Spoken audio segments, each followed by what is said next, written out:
Hello friends, welcome all of you.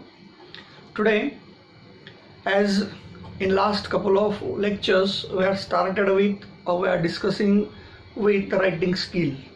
Now, in today's video also, we are going to learn very important topic, very important part as far as your examination point of view. In last video, we learned question number 5th A, that is dialogue writing, and now question number 5th 2. What the question will be asked you here that we are going to learn, and that is speech writing. This is speech writing. Question number 5th B1 and B2. So there will be speech writing in question number B2. B1 is dialogue writing, and today we are discussing here about the speech writing, that is question number B2. In the exam, either you have to write dialogue or speech, it means B1 or B2. In these two questions we have to solve any one, but I suggest you are better to attempt this question, dialogue writing, because in your question paper this is the question that can give you full credit, that can give you out of marks. Dialogue writing जो आहे, dialogue writing मध्ये तुम्हाला out of marks हे मिळू शकतात. आता dialogue writing कशा प्रकारचे आहे, डायलॉग रायटिंग मध्ये काय असतं याच्याविषयी आपण डिटेल मध्ये डायलॉग रायटिंग मध्ये त्या व्हिडिओ मध्ये आपण सर्व त्या ठिकाणी डिस्कशन केलेलं आहे. आता आपल्याला जे बघायचं ते स्पीच रायटिंग B2 जो आहे. आता स्पीच रायटिंग मध्ये काय असतं, स्पीच रायटिंग म्हटलं की लक्षामध्ये घ्या, स्पीच रायटिंग जो आहे एक्झाम मध्ये एक्झामिनर जो आहे, आता बऱ्याच स्टुडंट्सला स्पीच रायटिंगला त्याची लेंथ किती असावी, त्यानंतर त्याचा फॉर्मॅट कशा प्रकारचा असावा स्पीच रायटिंगचा, या फॉर्मॅट शिवाय थर्ड पॉइंट जो असतो, थर्ड पॉइंट लक्षामध्ये ठेवायचा, तो म्हणजे त्यामधील वापरला गेलेला जो कंटेंट आहे तो कंटेंट काय असला पाहिजे. त्यानंतर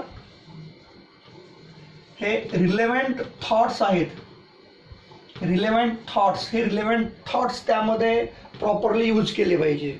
आता लेंथ किती असावी, लेंथसाठी लक्षामध्ये ठेवा मॅक्झिमम 30 लाईन्स, म्हणजे 20 to 30 लाईन्स, म्हणजे ढोबळ मानाने लक्षामध्ये ठेवायचं की स्पीच रायटिंग करत असताना 1 page full, second page half, that is sufficient. Maximum 2 pages, त्यापेक्षा जास्त लिहू नका, कारण आपला अननेसेसरी त्यामधला वेळ जो आहे तो बराचसा वेळ त्या ठिकाणी जातो. So please be careful while you are writing whatever is asked and what we have to write. So it is very important that you should write it properly, म्हणजे प्रॉपरली लिहायचं.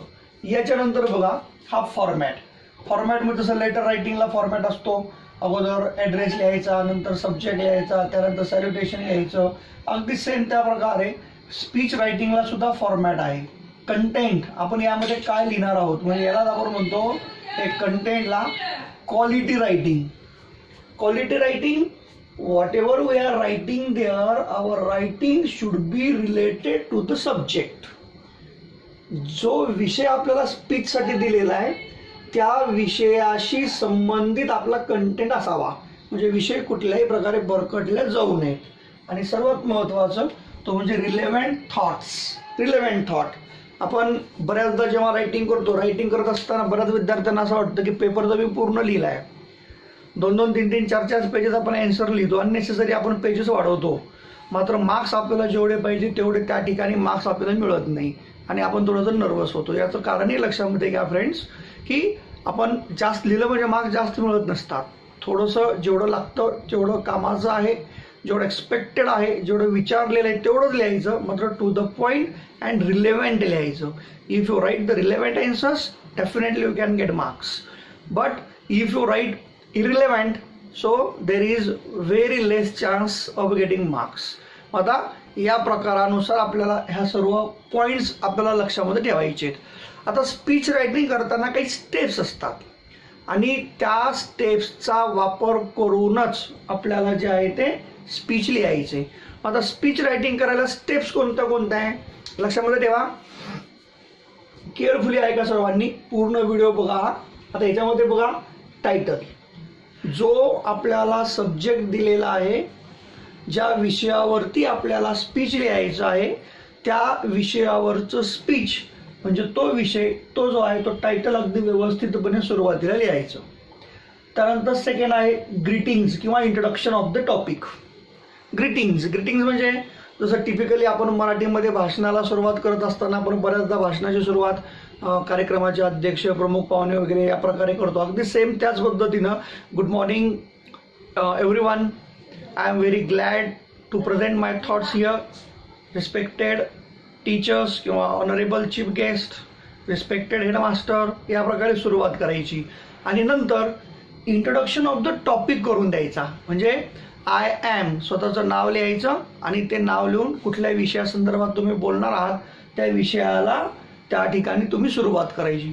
हा मेन थीम तुम्हाला एक्झाममध्ये mark मिळवून देणारे हे 2 points आहेत.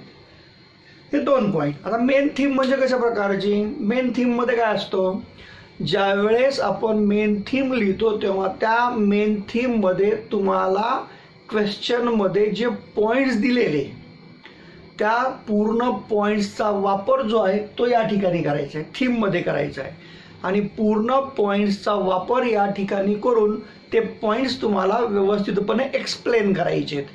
मग आता हे पॉईंट्स एक्सप्लेन करायचे, याच्यामध्ये तुम्ही वेगवेगळे एक्झाम्पल देऊ शकता, काही प्रॅक्टिकल एक्झाम्पल देऊ शकता ते महत्त्व पटवून देण्यासाठी. आणि नंतर शेवटला जे आहे, शेवटला आपण कन्क्लूड करूया, म्हणजे 2-4 लाईन्समध्ये कन्क्लूड करायचं. आता लिहिताना बघा, हे टायटल लिहिलं greetings 2 to 5 lines, main theme and practical. हे मेन थीमला लक्षामध्ये घ्या, मेन थीम आपण जे लिहितोय या मेन थीमला 10 to 15 लाईन्स, हे देखील 10 to 15 लाईन्स आणि हे 5 लाईन्स, म्हणजे जवळपास 10, 10, 20 आणि हे 5, 5, 30. मॅक्झिमम जर आपण वाढवल्या 30, 35 लाईन्स होतील, 40 लाईन्स होतील. बस एवढं आपण जर प्रॉपरली लिहिलं तर आपल्याला त्या क्वेश्चनमध्ये मार्क्स जे आहेत ते अगदी व्यवस्थितपणे पडू शकतात. आता एक एक्झाम्पल मी या ठिकाणी देतो. आपण एक एक्झाम्पल घेऊया आणि त्या एक्झाम्पलचा वापर केल्यानंतर तुमच्या लक्षामध्ये येईल की एक्झाममध्ये स्पीच कशा प्रकारे लिहायचं. एक एक्झाममध्ये विचारलेला जो क्वेश्चन आहे आपल्याला मागच्या एका टॉपिकमध्ये आलेला आहे, बी स्मार्टमध्ये, तो क्वेश्चन मी घेतो.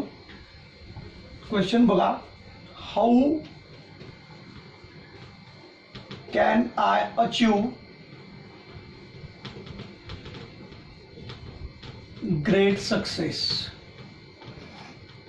हे झालं हेडिंग. टायटल व्यवस्थित अंडरलाईन करा, या खालच्या 1-2 लाईन्स ज्या आहेत त्या सोडून द्या. हे टायटल झालं.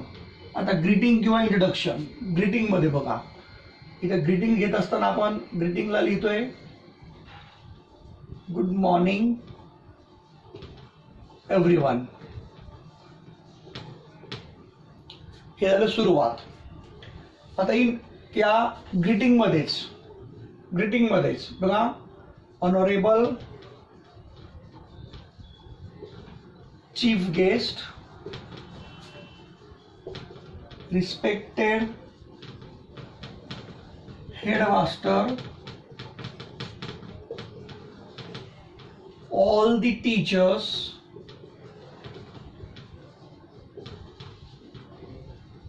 and my friends.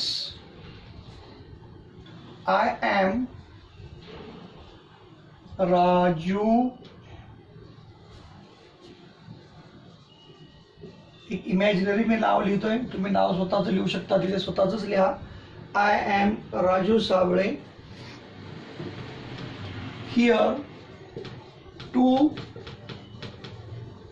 express my thoughts on this occasion on this occasion, occasion आपण कुठलाही घेऊ शकतो जो तुम्हाला त्या क्वेश्चन मध्ये दिला आहे. On this occasion of Kalam's birthday, Dr. Kalam's, which is on 15 November, and we celebrate Kalam's birthday as Vachan Prerna Din. So on Kalam's birthday आपण हे सांगितलं इकडे about कोणत्या विषयासंदर्भात, how can I achieve great success, about how can I achieve great success. आता हा एक point बदलेल, दुसरं कुठलं आपण लेटर लिहित असू तर, आणि हा ऑकेजन एक बदलेल. बस नाव तुम्ही हे लिहिलं तरी चालेल, स्वतःचं लिहिलं तरी चालेल. ऑकेजन एक त्या लेटरमध्ये जो दिलाय तुम्ही तो ऑकेजन लिहा, आणि ऑकेजन नंतर हा जो टॉपिक आहे तो टॉपिक एक बदला. म्हणजे ही सुरुवात जे आहे हे टायटल, ग्रीटिंग्स, हे 2 पॉइंट जे आहेत हे 2 पॉइंट्स आपले यामध्ये आले. आणि बस टिपिकल तुम्ही तुमच्या स्पीचची सुरुवात जी आहे, आपल्या स्पीचची सुरुवात तुम्ही या प्रकाराने जरी केली, doesn't matter, it is ideal beginning. एक उत्कृष्ट अशा प्रकारची ती सुरुवात आहे. आणि बस तुम्ही देखील सेम याच पद्धतीची सुरुवात जी आहे तुम्ही फॉलो करा, आणि या पद्धतीची सुरुवात जी आहे तुम्ही तुमच्या स्पीच रायटिंगची करा. आता मेन पॉइंट येतो जो तुम्हाला एक्झाममध्ये वेगवेगळे पॉइंट्स दिलेले असतात. त्या एक्झाममध्ये दिलेल्या पॉइंट्सला तुम्हाला आता एक्सप्लेन करायचे. तो म्हणजे मेन थीम किंवा moral and practical application with the example. The moral and practical example. आता हा जो क्वेश्चन आहे, how can I achieve great success, आता या क्वेश्चनमध्ये तुम्हाला जे पॉइंट्स दिलेले असतात किंवा या क्वेश्चनसाठीचे जे काही पॉइंट्स आहे, या पॉइंट्समध्ये असेल यश मिळवण्यासाठी हे बघत आहे हार्डवर्क किंवा कॉन्फिडन्स, त्यानंतर डेडिकेशन, परसिव्हिअरन्स, आणखी काही वेगवेगळे पॉइंट दिलेले असतील. या संपूर्ण पॉइंट्सला किंवा प्रॉपर प्लॅनिंग, टाइम मॅनेजमेंट, हे प्रॉपर प्लॅनिंग, अशा प्रकारचे जे पॉइंट्स दिलेले असणार आहेत, हे सर्व पॉइंट्स तुम्हाला एक्सप्लेन करायचे मेन थीम मध्ये. मग मेन थीम मध्ये तुम्ही काय लिहिणार आहात या ठिकाणी, in each and every person want to achieve great success in his life, but very few people can achieve success. There are many reasons of the failure or of success of different people. Main thing is that in order to get success, you must work hard. If you work hard, definitely one day you will get success. You have to be a very positive. Positivity is very important. Planning is very important. Dedication and confidence is very important. Without confidence, if you are working very hard, if you are planning, but you do not have confidence, all the time you have doubt in you about yourself, so you can't do well, you can't achieve success. So that you have to explain. आता practical examples तुम्हाला त्यामध्ये ते द्यायचे. म्हणजे planning, मग planning कशा प्रकारे important आहे, किंवा डेडिकेशन किंवा कॉन्फिडन्स का महत्त्वाचा आहे, कॉन्फिडन्स असल्याचा काय फरक पडतो, हे तुम्हाला त्यामध्ये सांगायचे. मग तुम्ही आपल्या सभोवतालचे वेगवेगळ्या व्यक्तींचे, काही सक्सेसफुल पर्सनचे 1-2-4 एक्झाम्पल देखील त्यामध्ये तुम्ही वेगवेगळे जरी दिले तरी देखील चालतील. मग याच्यामध्ये कुठला एखादा स्पोर्ट्स पर्सनचा असेल, एखादा कुठला तरी बिझनेसमॅन असेल, किंवा कुठलाही एखादा जनरल पर्सन असेल ज्याला तुम्ही आयडियल मानता, जो सक्सेसफुल आहे, मग त्याच्या संदर्भामधलं तुम्ही इन्फॉर्मेशन जर लिहिली, त्याचे एक्झाम्पल जर दिले, तर आपलं स्पीच, आपलं रायटिंग हे अधिकाधिक आणि मोर प्रॉपर आणि सर्वात महत्त्वाचं म्हणजे इफेक्टिव्ह ठरेल. आणि ही सगळे तुम्हाला त्या ठिकाणी सुरुवात करायची, सर्व लिहायचे. आणि एवढं सर्व लिहिल्यानंतर खाली शेवटी तुम्हाला त्याला कन्क्लूड करायचं. कन्क्लूड करणे म्हणजे शेवट करणे. आता शेवट कसा केला जातो तुम्ही सर्व एक्सप्लेन केलं. सर्व एक्सप्लेन केल्याच्या नंतर whatever we have discussed to achieve great success, if we follow all the things, if we believe in ourselves and work hard, so definitely we can achieve great success in our life. So work hard and achieve success. किंवा आपण मध्ये काही slogans टाकू शकतो. For example, hard work is key to success. मग hard work is key to success. किंवा success it means it is the output of 99% hard work and 1% inspiration. म्हणजे त्याला आपण 99% प्रेस्पिरेशन म्हणतो. 99% perspiration, 1% inspiration is equal to success. मग या प्रकारचे तुम्ही काही वेगवेगळे स्लोगन्स टाकू शकता आणि हे सर्व स्लोगन्स वगैरे तुम्ही त्यामध्ये टाकत आपलं रायटिंग जे आहे ते प्रॉपरली आपण करू शकतो. तेव्हा मिनिमम वेगवेगळ्या प्रकारावरचे 10 एक्झाम्पल्स जे आहेत स्पीच रायटिंगवरचे, मिनिमम 10 एक्झाम्पल तुम्ही मनाने लिहिण्याचा प्रयत्न करा. बरेच स्टुडंट्स नोट्समध्ये पाहतात जशाल तसं कॉपी करतात, but please you don't do that. I don't or I never object that you are copying these things from your notes. त्यापेक्षा बेटर आहे तुम्ही त्या नोट्समधून 2दा 3दा 4दा 5दा वाचा आणि नंतर मनाने ते आपल्याला लिहिता येतं का तुम्ही याचा ट्राय करा. आणि जर हा तुम्ही ट्राय प्रॉपरली जर केला तर निश्चितपणे तुम्हाला त्या ठिकाणी त्या क्वेश्चनमध्ये त्या प्रकारामध्ये खूप चांगल्या प्रकारचे मार्क पडू शकतात आणि स्पीच रायटिंगचा क्वेश्चन जो आहे तो तुम्हाला अगदी व्यवस्थितपणे सॉल्व करता येऊ शकतो. Okay, will stop here. Thank you.